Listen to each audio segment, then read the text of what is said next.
Hi friends, welcome to Tatvik Kanika vlogs. ఈరోజు video వచ్చేసి chole masala curry ఎలా ప్రిపేర్ చేసుకోవాలో చూద్దాం. దానికి కావాల్సినవి ఏంటో చూసేద్దాం, వచ్చేయండి.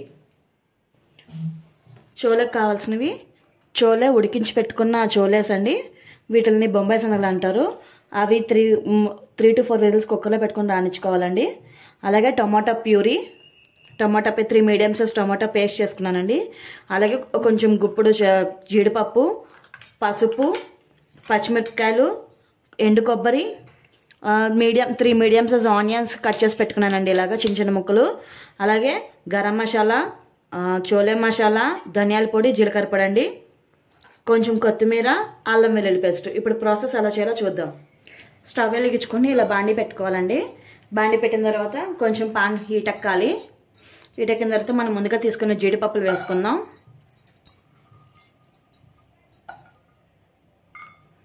ఇవి కొంచెం ఫ్రై అవ్వాలండి లైట్గా.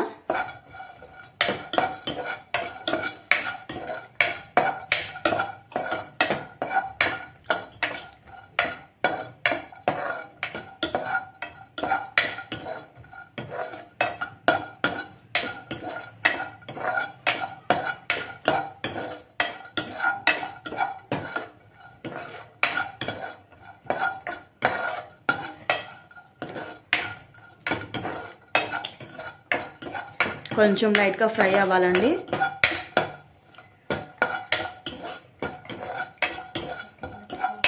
అంటే కొంచెం మెత్తదనం అని అంటే కనుక వేడి చేస్తే మెత్తదనం అనేది పోతుంది జీడిపప్పు, అందుకని ఫ్రై చేసుకుంటామండి. ఇప్పుడు మనం తీసుకున్న కొబ్బరి ఉంది కదండి, ఆ కొబ్బరి కూడా దీంట్లో వేసుకొని ఫ్రై చేసుకుందాం.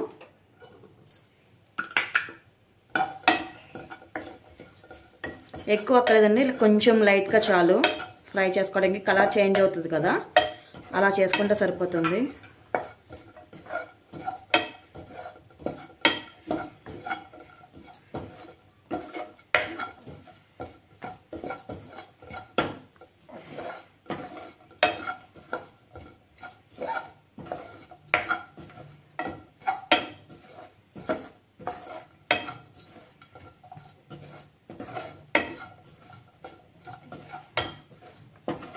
కొంచెం ఫ్లేవర్ వస్తుందండి ఇది వేసుకుంటే, జీడిపప్పు, కొబ్బరి. మా ఇంట్లో కొబ్బరి ఎక్కువ యూజ్ చేయాలండి, మా అత్తయ్య గారి ఇంట్లో దగ్గు వస్తుందని చెప్పి యూజ్ చేయరు. ఇప్పుడు దీన్ని ఒక బౌల్లోకి వేసుకుందాం. మనం వేయించుకున్న కొబ్బరి, జీడిపప్పు ఉంది కదా, దాన్ని మనం గిన్నెలోకి వేసుకుందాం.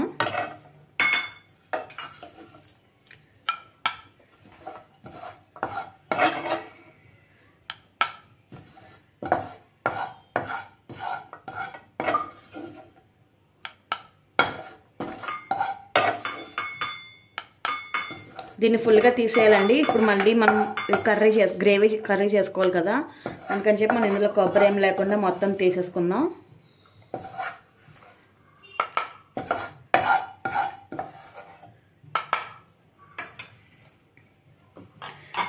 ఇప్పుడు ఇందులోనే ఒక 2 or 3 స్పూన్స్ ఆయిల్ వేసుకోవాలండి. 2 or 3 స్పూన్స్ ఆయిల్ వేసుకుందాం.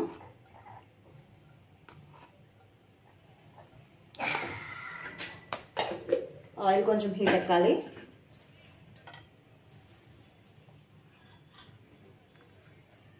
హీట్ ఎక్కిన తర్వాత ముందుగా తీసుకున్న అల్లం వెల్లుల్లి పేస్ట్ ఉంది కదండి, దాన్ని వేసేద్దాం. ఇది కొంచెం పచ్చివాసన పోవాలండి అల్లం వెల్లుల్లి పేస్ట్.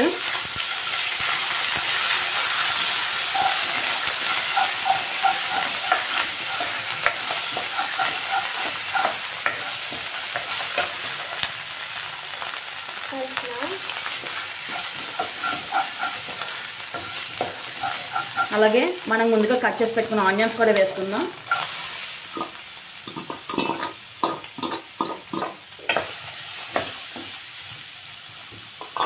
ఇది కటింగ్ అవ్వలేదండి, మొత్తం ఇలాగే వచ్చేసింది. ఇది కొంచెం గోల్డెన్ కలర్ వచ్చేంత వరకు వేయించుకుందాం.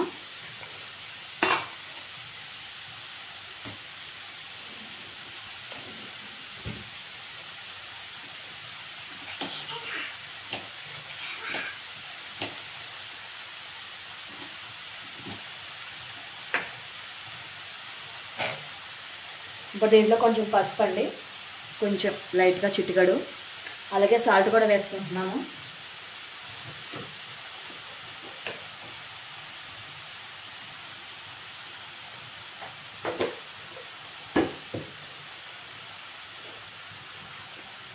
ఇది కొంచెం గోల్డెన్ కలర్ రావాలండి ఆనియన్స్ అనేది. ఆ కలర్ వచ్చేందుకు వేయించుకుందాం.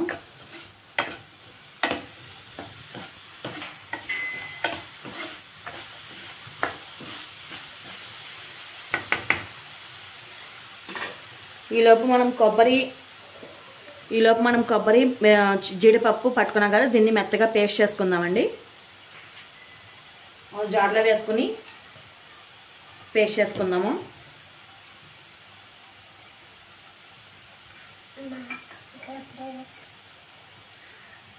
ఈ జార్లోనే ఇందులో 2-3 పచ్చిమిరపకాయలు కూడా వేసుకుని పేస్ట్ చేసుకోవాలండి.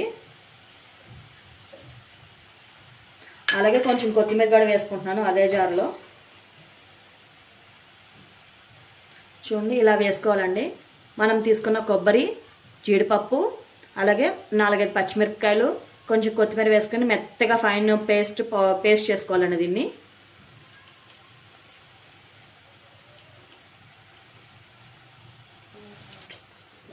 చూడండి ఇలా మెత్తగా ఫైన్ పేస్ట్ చేసుకోవాలి దీన్ని. కాసేపు పక్కన పెట్టేద్దాం. చేసుకున్నాం కదా పేస్ట్. ఇలా ఆనియన్స్ వేగినాయి ఇలా చూద్దాము. ఇంకా వేగాలండి. ఫుల్ కొంచెం గోల్డెన్ కలర్ వచ్చేయాలి ఆనియన్స్.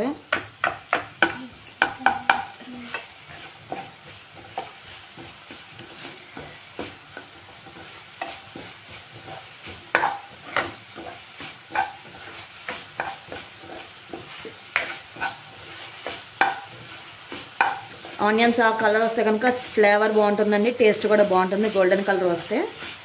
అందుకని చెప్పి గోల్డెన్ కలర్లో వేయించుకుందాం లైట్గా.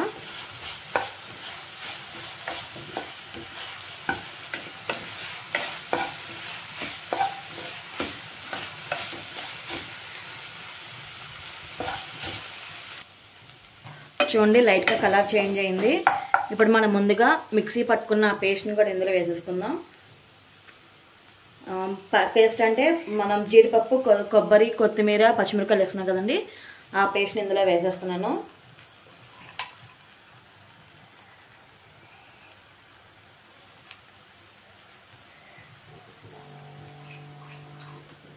ఇందులో కొంచెం వాటర్ పోసి ఇలా కడుక్కోవాలండి.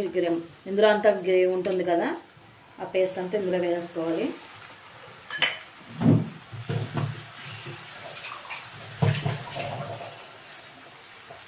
ఇప్పుడు ఒకసారి కలుపుకుందాం దీన్ని.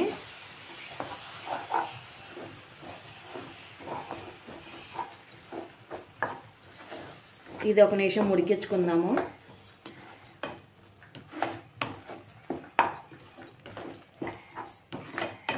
ఒక 2 సెకండ్స్ దీన్ని ఉడికించుకుందాము.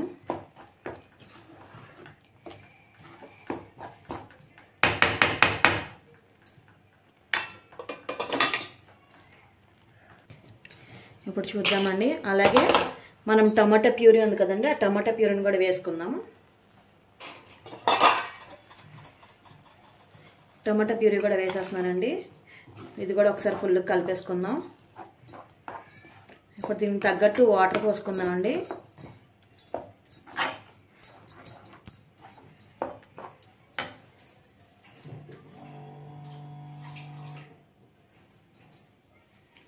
నేను 1 టీ గ్లాస్ వాటర్ పోసుకుంటున్నాను. కాంట్ ఇంకా మన గ్రేవీని బట్టి వాటర్ పోసుకోవాలి, చిక్కదనాన్ని బట్టి వాటర్ పోసుకోవాలండి. నేను ఇంకా పోసుకుంటున్నాను కొంచెం.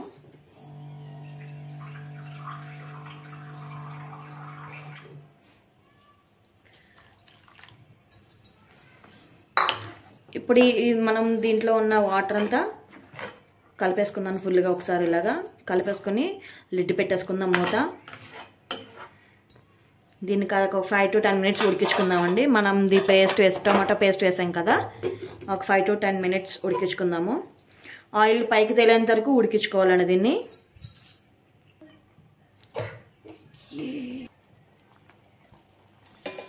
మసాలాలన్నీ వేసేసుకున్నానండి. ఇప్పుడు ఇది ఒకసారి కలుపుకొని లిడ్ మూత పెట్టేసుకుందాం. ఇది ఒక 5 to 10 minutes ఉడికించుకుందాము. ఆ మసాలా అంతా ఆనియన్స్కి పడుతుంది కదా, అందుకని చెప్పి 5 to 10 minutes లిడ్ పెట్టేసి 5 to 10 minutes ఉడికించుకుందాం. చూద్దామండి, ఇది ఉడికింది. ఇలా చూసారా, ఇలా వాటర్ ఆయిల్ అంతా పైకి వస్తుంది కదా, అయిపోయింది. ఇప్పుడు మనం ముందుగా ఉడికించి పెట్టుకున్న చోలే వేసేసుకుందాం. ఇవి వాటర్తోనే వేసుకుందామండి, ఎందుకంటే దీంట్లో ఉన్న విటమిన్స్ అన్నీ వాటర్లో ఉంటాయి కాబట్టి అందుకే నేను వాటర్తోనే వేసేస్తున్నాను.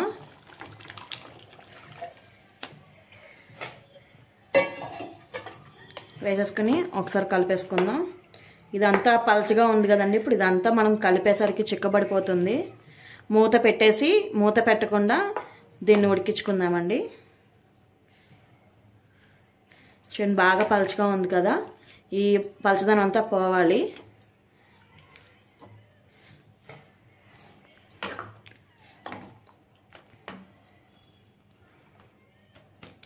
ఒకసారి ఒక 5 to 10 minutes మూత పెట్టేసి ఉడికించుకుందాం. తర్వాత మళ్ళీ తీసేద్దామని మూత. ఇప్పుడు మూత పెట్టేస్తున్నాను, ఇంకా 5 to 10 minutes ఉడికించుకుందాం దీన్ని. చూద్దామండి, చూడండి ఉడికిపోతుంది బాగా. ఇప్పుడు లిడ్ తీసేసి ఒకసారి కలుపుకుందాము. ఈ వాటర్ అంతా పోతుంది. సో మూత తీసేస్తున్నాను. ఈ వాటర్ ఉంటుంది కదా, పలుచగా ఉన్నదంతా కొంచెం ఆవిరైపోతుందండి. కొంచెంసేపు మూత తీసేద్దాం.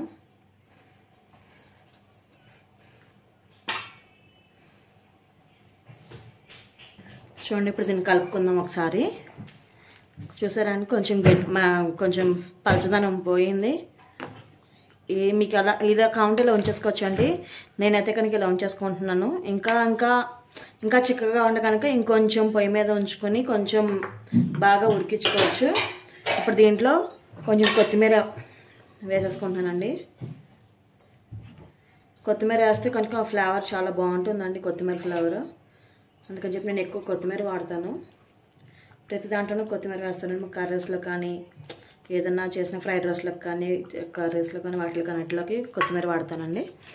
ఇప్పుడు దీన్ని ఒకసారి కలిపేసుకుందాం.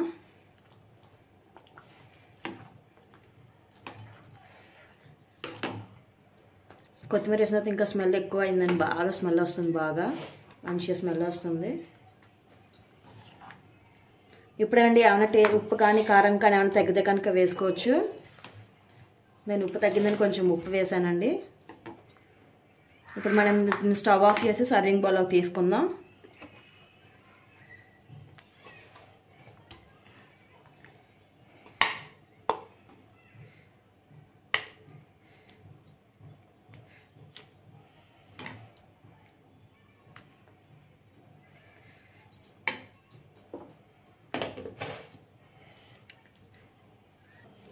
ఎంతో టేస్టీగా ఉండే చోలే మసాలా కర్రీ రెడీ అయిపోయిందండి. ఇది చపాతీలకు కానీ, పూరీలకు కానీ, మనం రైస్లు చేసుకుంటాం కదండి, ఆ రైస్లోకి కూడా బాగుంటుందండి. అందులో కూడా సైడ్ డిష్ కింద కర్రీ కింద చేసుకోవచ్చు, బాగుంటుంది. మీకు కనుక నచ్చితే కనుక షేర్ చేసుకోండి. మీరు కూడా ట్రై చేసి కామెంట్ చేయండి ఎలా ఉందో. అలాగే మా వీడియోస్ చూస్తున్నారు, ప్లీజ్ థ్యాంక్ యూ అండి. అలాగే వ్యూస్ వస్తున్నాయి కానీ సబ్స్క్రైబ్ కూడా చేసుకోండి. Please subscribe to my channel. మళ్ళీ మీ ముందు కొత్త రెసిపీతో వస్తానండి.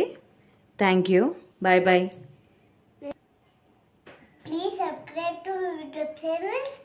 Thank you and please support my channel. Bye.